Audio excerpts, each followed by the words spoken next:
Халед Хусейни, батпырау қуған бала. Үшінші тарау. Менің әкем Белуджистанда қарусыз бір дәу қара аюмен алысқан деген әңгіме тарап жүреді. Егер басқа біреу сөйтіпті десе, бұл күмән тудырар әңгіме болар еді. Ауғандар бірнеңені әсерлеп айтуға әуес.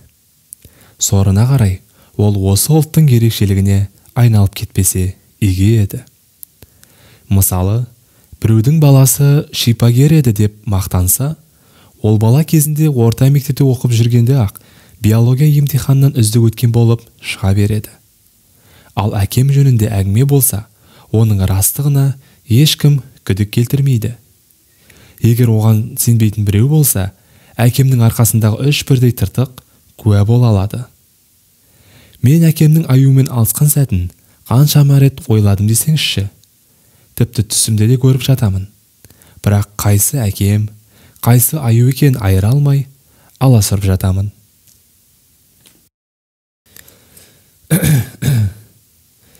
Бір күні Райымхан әкемді Дауыл мырза деп қалып еді. Бұл әкемнің лақап аты болып тарап кетті. Бұл ат әрине затына сай еді. Ол кәдімгі буштун ғой. Бойы биік, денесі зор, өзі аса күшті. Қою қара сақал қойған. Қоңырқай бұйра шашы өте әдемі, әрі қайратты. Салалы да жуан қолмен тік тұрған талды өзінің тамыр түбірімен жұлып алғандай еді.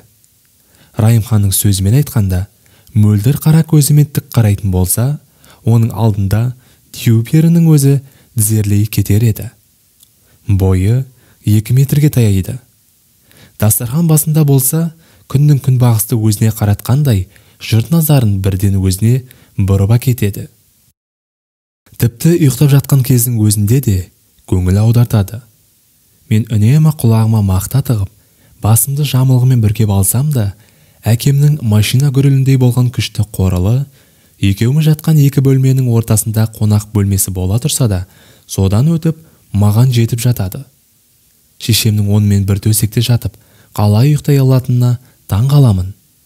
Егер оны көрген болсам, бәрінде сұрап білерем. 1960 жылдардың соңында 5-6 жас кезінде әкем балалар үйін ашуды ұйғарды. Бұл туралы әңгімені маған Райымхан айтып берді. Әкемде құрылыс салатын ешқандай тәжірибе болмаса да, құрылыс сызбасын өзі сызыпты. Жұрт бұған күдік келтіріп, ақымақ болмай, құрылыс шеберін жалдап істетсеңіз болмай ма? Десіпті. Әрине, әкем оған көнбейді ғой. Жұрт бұған бас шайқап, әкемнің бір бетпелігіне қайран қалсыпты. Сонымен, ақыр аяғында әкем құрылысты сәтті тәмамдап, жұрт енді оған құрметпен бас изеп, табысқа жеткен іскерлігін мақтапты. Балалар үйінің ғимараты 2 қабатты. Кабул өзенінің оңтүстік жағасындағы Жахид Майуан жолында бойында орналасқан болатын. Оған жұмсалған қаражатты түгелдей әкем беріпті. Райымхан тұтас құрылысты әкең жалғыз өзі мойнына алды. Инженер, электрик, құбыр тартушы, жұмысшы, құрылысшы дейсіз бе? Сонша адамның жұмыс ақысының бәрін әкең берді, деп айтты. Қала әкімдерінің де мұрттары майланып қалыпты сол уақытта. Балалар үйінің құрылысы 3 жыл жүрді. Салынып болған жылы мен 8 жасқа шыққанмын. Әлі ұмытқам жоқ. Құрылыс бітпестен бір күн бұрын әкем мені Кабулдың солтүстік жағындағы бірнеше миль қашықтықтағы Гарга көліне ертіп барды. Хасенді де ертіп ал, деп еді. Мен Хасеннің біраз шаруалары бар екен деп жалтардым. Өйткені әкем тек менікі ғана болуы тиіс қой. Тағы бір ретте Хасен екеуміз осы Гарга бойында суға тас лақтырып ойнап жүргенбіз. Оның тасы су бетінде 8 рет шорқақтады. Ал мен барымды салып лақтырсам да 5 реттен аспады. Әкем қасымызда қарап тұрған болатын. Хасенді арқасынан қағып, мойнынан құшақтап қойды. Әкем екеуміз көл жағасында үстел қойып, тамаққа отырдық. Әкем де мен секілді суға піскен жұмыртқа, кофта тефтели және тұздалған қияр жеп отырды. Көл беті құдды мөлдір айнадай жарқырап, күн сәулесімен шағылысып тұрды. Әр жұма күні осы маңның тұрғындары отбасымен бірге көл жағасына келіп, уақыттарын көңілді өткізетін. Бірақ біз барған күні апта аяғы емес еді. Ол арада әкем екеумізден басқа сақал мұрт, ұзын шаш қойған бірнеше саяхатшы ғана болды. Оларды хиппи деп айтатын бұрында естігенмін. Олар қармақ салып, аяқтарын суға малып, кеме тұрақта қаперсіз отыр. Осы сәтте әкемнен олардың шашы неге ұзын деп сұрағанымда, ол ләм демеді. Ол маған назарын аудармастан ертеңгілік баяндамасына қауырт дайындық үстінде еді. Алдындағы қолжазбасына үңіліп, кейбір жерін қарандашпен сызды. Мен жұмыртқаны жей отырып, сыныптағы бір ұл бала жұмыртқаның қабығын жесе, дәретпен бірге түсіп қалады, деді. Осы рас па, деп едім. Әкем бәз баяғынша үндемеді. Мен сэндвичті асап жатырмын. Анандайда тұрған сары шашты саяхатшы қасындағы серігін арқасынан түйіп, өз сөзіне өзі мәз болып жатты. Осы сәтте көлдің арғы жағында бір жүк көлігі қою шаң шығарып, бір бұрылысқа сіңіп кетті.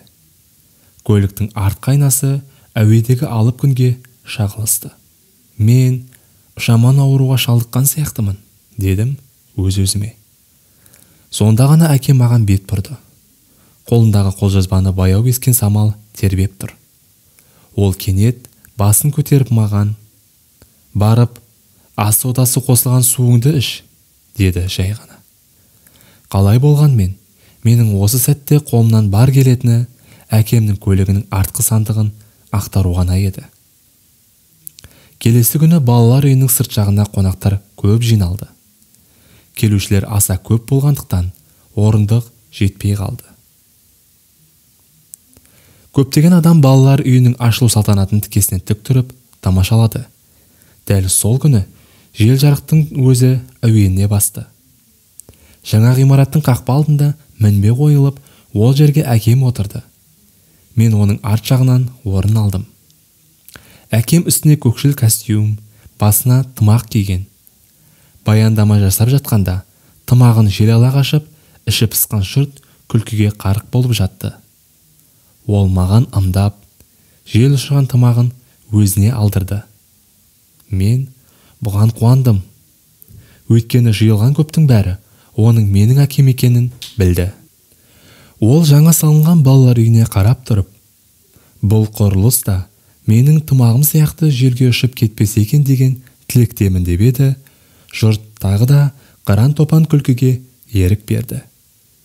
Ол осылай дегенде көпшілік орындарынан тұрып, әкеме алғыс айтып, ұзақ қол шапалақтады. Келген қонақтар әкемен қол алысты. Тіпті кейбіреулері менің басымнан сипап, қолымды қысты. Әне, сол сәтте мен осындай әкемнің болғаны үшін мақтандым. Өзімді ең бақытты адам деп есептедім. Әкемнің әрі соңға басып, шаруашылық жүріп тұрса да, кейбіреулер үнемі құсталағанды қоймады. Олар әкемде сауда істеу қабілеті жоқ, адам сияқты заң саласымен айналысу керек десіп жүрді. Ал керісінше, әкем олардың бұлжырақтарын теріске шығарып, саудасын байыппен жүргізе берді де, Кабулдағы ең ірі саудагерге айналды. Райымхан екеуі бірлесіп, кілем экспорттайтын бір компания, 2 дәрхана мен 1 мейрамхана ашты. Тіпті кезінде әкемнің айналасындағылар әкемнің неке ісіне де күмән келтіріп, ол патша әулетінен емес қой деп жазғырғаны да бар еді. Мұның себебі, ол менің анам София Акремиді әйелдікке алған анам өте тәрбиелі, мінезі жібектей, Кабулдағы ең сұлу қыздардың бірі болатын. Университетте парсы әдебиетінен дәріс алыпты. Ата-бабалары астынан тақ кетпеген әулет екен. Қыжырма сөз айтып жүргендердің сөзін көңіліне алған әкем, олардың алдында анамды менің ханшам деп атауды жөн көріпті. Әкем айналасындағы істерді өз ойынша істеп, кесім жасай беретін. Мен ол істерге араласпайтынмын. Әрине, әкем мына дүниенің ақ пен қарадан тұратындығын шамалай алатын. Қараның не, ақтың не екенін ол жақсы білетін. Егер сен оны жақсы көрсең, бойыңда үрей мен қорқыныш қатар өмір сүретін. Мен 5-ші сыныпқа шыққанда, аласа бойлы, бетін безеу қаптаған, дауысы қырылдақ, Фатиоллахан деген діндар кісі бізге ислам білімдері туралы дәріс оқыды. Ол бізге зекет берудің сауабы, қажылыққа барудың парызы туралы уағыз айтатын. Әр күнгі 5 уақыт намазды қаза қылмау жөнінде тәрбие беретін. Сонымен қоса, Құран кәрімді жаттатқызады. Бірақ Құранды аударып, мағынасын түсіндірмейді. Алланың құлағы анық естілсін деген болар. Ол қолына шыбық алып, бізге беймәлім араб сөздерін дауыстап, дұрыс дыбыстауымызды талап ететін. Бір күні ол, арақ ішудің исламда ауыр күнә екенін, араққа салынғандардың қияметте жазаға ұшырайтынын айтты. Ол уақытта Кабулдағы арақ құмарлар көптеп кездесетін, бірақ оларды ешкімде көпе кернеу айыптамайтын. Арақ құмар ауғандар ешкімнен қымсынбай, рөмкесін сіміріп тұра беретін. Тіпті жұрт жақсы арақты дәрі ретінде сатып алып, қоңыр түсті қағаз қалтаға салып, аузын байлап, алып бара жататын. Мұнысы жұрт көзінен жасырғаны. Бірақ жол бойы кездескендер бір көріп-ақ оның не екенін біле қоятын. Өйткені бәрі арақ сататын дүкендердің жұмысқа істерінен жақсы хабардар еді. Әкем екеуміз үйіміздің үстіңгі қабатындағы кітап бөлмесінде оған Фатиоллахан молданың дәрісханада айтқанын айтып бердім. Әкем менің айтқандарымды мұқият тыңдап, вокалдағы вискинен жұтып отырды. Сосын вокалын қойып, былғары креслоға мені тізесіне алып жайғасты. Мен өзімді ағаш дүмбек үстінде отырғандай сезіндім. Ол әлсін-әлсін терең дем алып, демі қияқ мұртын желпіп тұрды. Дәл осы сәтте мен оның құшағына кірерімді, не жылмыстап кетерімді білмей дағдардым. Маған бәрі түсінікті, деді ол зор дауысымен сөйлеп. Сен үйренген білімің мен өмірден көргеніңді шатастырып отырсың. Бірақ оның айтқаны шын болса, онда сен күнәлі шығарсың, әке, дедім. Сен, деді әкем аузындағы мұз түйіршіктерін қытырлата шайнап тұрып, менің күнәға деген көзқарасымды білгің келе ме? Әрине, білгім келеді. Онда саған айтып берейін, деді ол. Бірақ сен алдымен мынаны білуің керек. Әмір, саған ол сияқты дәлдіріштер еш нәрсе үйрете алмайды. Фатиоллахан молданы айтып отырсың ба? Әкем мұз салынған ыдысын қолына алып тұрып, мен тек оны ғана емес, әрқашан өздерінікін дұрыс санайтын сол маймылдарды меңзеп тұрмын. Олардың беттеріндегі түксеген түктерінен сару керек, деді. Сол сәтте мен, олар өздерінікін дұрыс санай ма, әлде басқа ма, оған бас қатырмай, тек әкем шынымен маймылдың сақалына сарып тұрғандай қарқылдап күле бердім. Бұл мен үшін бір естен кетпес оқиға болды. Олар таспиғын тартып, Құранды жаттап, санағанның өзіне нені білер дейсің? Олар таспиғын тартып, Құранды жаттап, санағаннан өзге нені білер дейсің? Деді әкем алдындағы вискинен бір ұрттап. Егер бір күні Ауғанстан олардың құзырына өтсе, бойында жаны бардың бәрі бір Аллаға бізді құтқаршы деп жалынар еді. Бірақ Фатиоллахан молда жақсы адам емес пе? Деп күлкімді зорға тоқтаттым. Шыңғыс хан да өз заманында жақсы адам болған, деді әкем. Жарайды, енді күлме. Одан да сен менің күнә туралы түсінігімді сұрасаңшы. Қаласаң, айтып берейін. Тыңдап тұрсың ба? Құлағым сізде, дедім мен, ерінді тістеп тұрсам да, мырсылдап күле бердім. Әкем маған қадала қарағанда барып күлкімді тыйдым. Мен сенімен кәдімгідей еркекше сөйлеспекпін. Бұлай істеу қолыңнан келе ме? Әрине, дедім мен. Таңғалатыным, әкем үнемі осы тектес бір ауыз сөзбен ақ есімді жиғызатын. Оның мені алдына алып, мейірлену айтпағанда, маған анда-санда ғана тіс жаратын. Әлгінде ғана екеуара жақсы әңгімелесе бастап ек, мен нақұрыс сол сәтте қадіріне жете алмадым. Оның көзі әлі де маған күдікпен қадалып қарап тұр.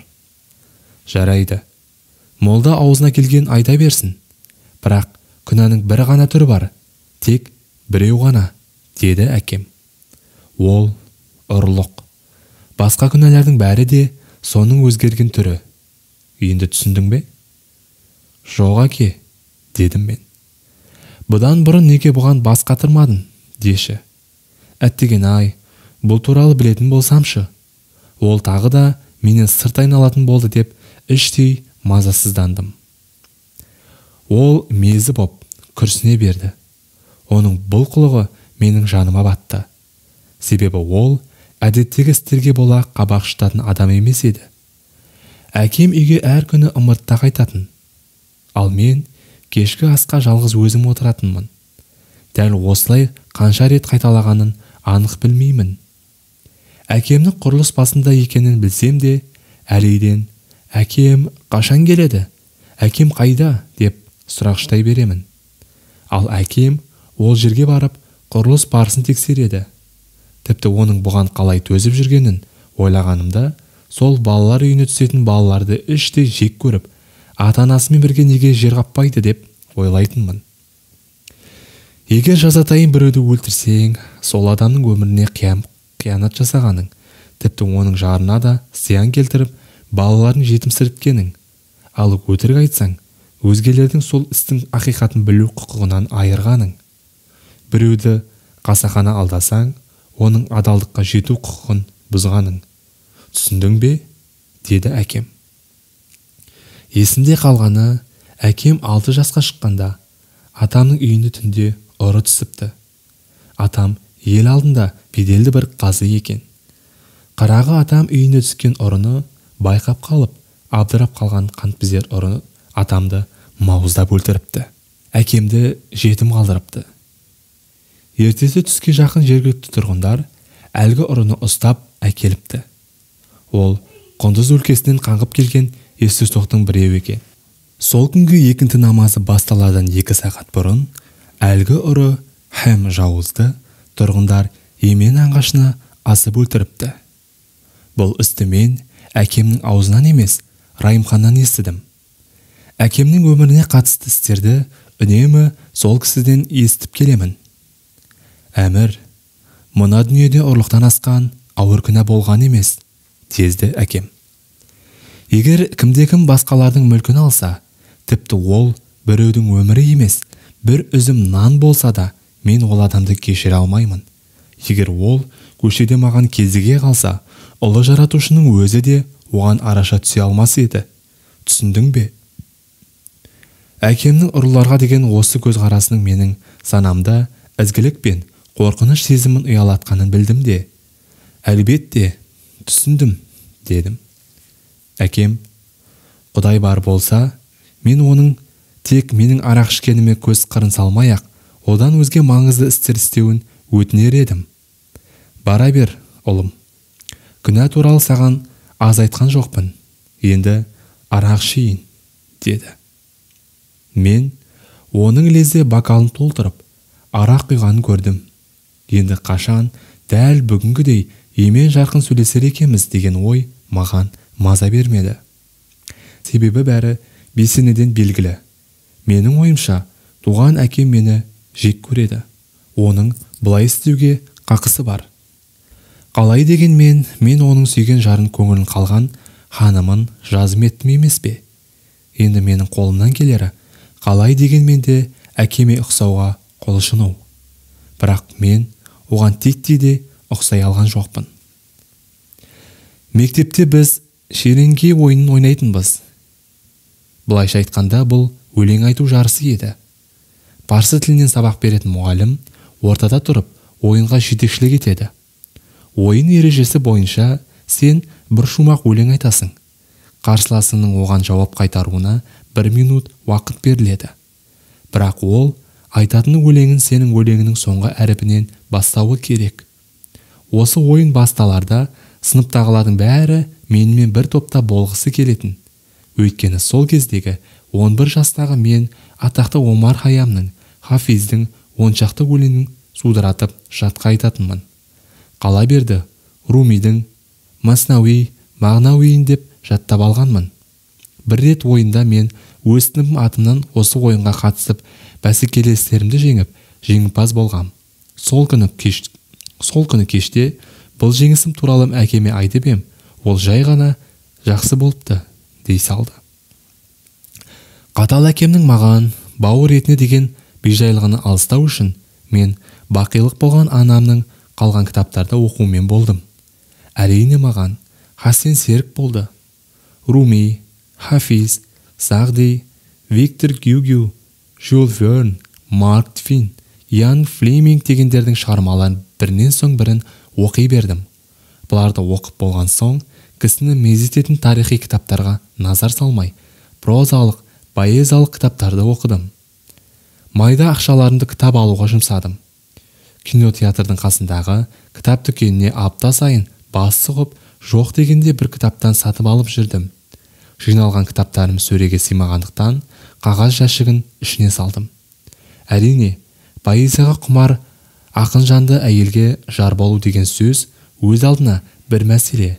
Ал аңға шыққаннан гөрі поэзиялық кітаптарға көбірек тесілетін балаға әке болу дегенге әкем бас қатырғысы келмейтін. Нағыз ер азамат поэзияға әуестенбейді. Тіпті нағыз ер азаматтың өлең жазуына да Алла тыйым салған. Нағыз ер азамат әкемнің бала кезіндегідей доп теуіп футбол ойнау керек. Соған ғана әуестеніп, құмар болуы тиіс. 1970 жылы әкем балалар үйі құрылысын уақытша тоқтата тұрып, Тегеранға сапар шекті. Әкем ол арада бір ай тұруды жоспарлады. Өйткені ол кезде Ауғанстанда теледидардың жоқ кезі. Сол үшін әкем Тегераннан футболдан әлем чемпионатын көрмекші болды. Мені футболға қызықтыру үшін бір командаға қатыстырып қойыпты. Бір қызығы, футболдан хабарсыз мен командамызға масыл болдым. Пас берген доптан емес, командаластарының қарсы жаққа шабуылына кесе-көлденең болдым. Шидеген екі ботым біріне бірі тиіп, доп алдына сүріне қабынып жүрдім. Көп өтпей-ақ әлім кетіп шаршаймын. Маған доп тиер емес. Сонда да маған бер деп дәлдіріштеніп өзереймін. Мен қанша айғайласам да командаласым елең етпейді. Ал әкемнің әзірге өз ойынан қайтатын түрі жоқ. Спортқа еш бейімі жоқ екен айдан анық болса да, әкем менен тіпті бір жақсы жанкүйер тәрбиелегісі келді. Бұлай істеу менің қолымнан келетін. Спорт алаңында елден ере кезеуреп, қызбаланып отырсам болғаны емес пе?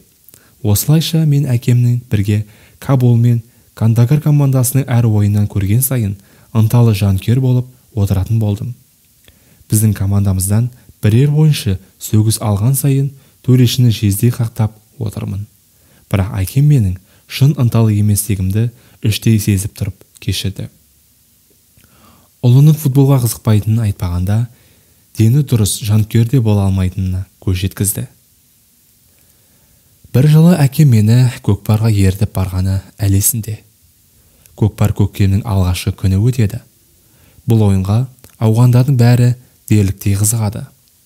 Бұл ойында жақсы өнер көрсеткен көкпаршы бай манаптардың назарына түседі. Ойыншылар тасқындай ағылған аттылардың арасынан серкені алып шығып, белгіленген көмбеге тастайды. Оның қарсыластары әртүрлі айла істеп, сан тодаға түсіп, жұлқа тартып, қамшымен нұқып, жөні келсе ұрып, серкені тартып алуға әрекет жасайды. Көкпаршылармен бірге айғай-сүрен, қою-шаң ере жүреді. Ойында тамашалап отырғандар да даурығып, ат тұяғы жер апшысын қуырады. Әкем екеуміз көрермендер отыратын жерге отырып ек, көкпаршылар бар дауысымен айқайлап, әлкейдей жалынатын аттардың тері бұрқырап, алдымыздан зулап өте шықты. Сол сәтте әкем әлде біреуді қолымен ұстап, «Әмір, қалың топтың ортасынан отырған анау адамды көрдің бе?» деді. «Көрдім» дедім. «Ол Генри Киссинджер» деді әкем. Менің Киссинджердің қай жердің адамы, не қылған адам екенін хабарым жоқ. оның кім екенін әкемнен сұрағанда болуы мүмкін. Ар жағы есімде жоқ. Өйткені дәл сол кезде жұртты үрейлендірген бір іс болды. Көкпаршылардың бірі атынан сүйретіліп қалды. Басқа аттар оны басып, жаншып өтіп жатты. Ол шүберектен түгелген ойыншық сияқты аттардың арасында далбаңдап, бір кезде сүйреткен аттың зорға босады. Бір рет бұлқынды да сұлқ жатты да қалды. Екі аяғы мүлде ретке келмеді. Оның денесінен аққан қан құмауыт жерді қызылға бояп жатты. Мен қатты жылап жібердім.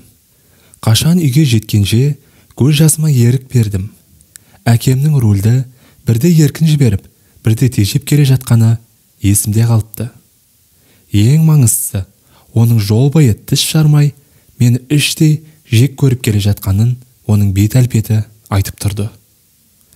Сол күні түнде оның жұмыс кабинетінің қасынан өтіп бара жатып, есікке құлағымды төсеп, Райымханның сөздерін жасырын тыңдадым. Шүкір, оның денсаулығы жақсы, деді Райымхан. Мұны мен білемін, деді әкем. Бірақ ол үнемі кітап оқып отырады.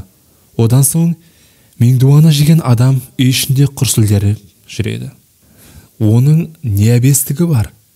Ал мен олай емеспін ғой, дейді әкем үміті үзіліп. Дауысы қатты шықты. Райымхан күліп жіберді. Бала дегеніміз өз қалауымен бояп алатын бояма кітапша емес қой, деді ол. Менің айтайын дегенім, мен мүлде олай емеспін ғой. Менімен қатар өскен балалар да ондай емес болатын. Мен білетіндердің ішінде тек өзінікін ғана дұрыс санайтындардың көшін сен бастап тұрсың, деді Райымхан. Ал мен танитын кісілердің ішінде әкеме осылай тура сөйлей алатын тек осы Райымхан ғана еді. Мұның қатысы қанша, дейді әкем. Мүлде қатысы жоқ па? Жоқ. Онда немен қатысы бар? Анық естідім. Әкем орнынан тұрып, креслоны шиқылдатты.